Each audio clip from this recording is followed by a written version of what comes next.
En Tunisie, des partis politiques et des membres de la société civile manifestent depuis ce 1er juin contre une présence militaire américaine sur le sol tunisien ainsi que l'implication de la Tunisie dans le conflit armé en cours en Libye. Cette prise de position fait suite à une déclaration du commandement américain en Afrique qui projette le déploiement de l'une de ses brigades pour l'assistance à la sécurité en Tunisie par souci d'une éventuelle menace russe en Libye, selon la presse locale.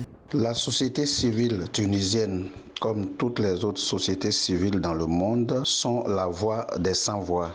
Et à ce titre, l'installation de forces armées étrangères sur le sol tunisien interpelle toute la population, mais pratiquement interpelle la société civile qui est, je dirais, le représentant organisé des peuples.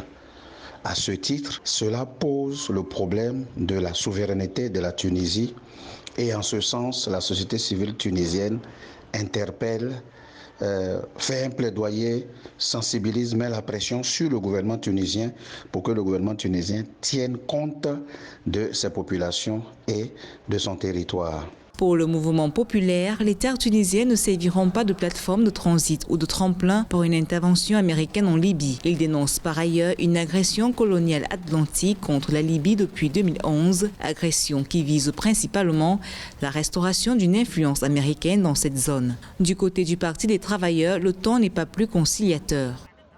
L'intention américaine de déployer des forces américaines sur le territoire tunisien représenterait une violation flagrante de la souveraineté de la Tunisie et l'impliquerait dans le conflit libyen, qui a pris une tournure dangereuse vu les multiples interventions étrangères qui ne visent que le contrôle des ressources naturelles libyennes, dont le pétrole et le gaz. Pour rappel, depuis la chute du régime de Mouammar Kadhafi en 2011, aucune des forces en présence en Libye n'est parvenue à prendre le contrôle de l'ensemble du territoire libyen. Deux forces principales s'affrontent. D'un côté, le gouvernement d'union nationale du Premier ministre Fayez al-Sarraj est reconnu par les Nations Unies, puis en face, le gouvernement de Tobrouk du maréchal Khalifa Haftar.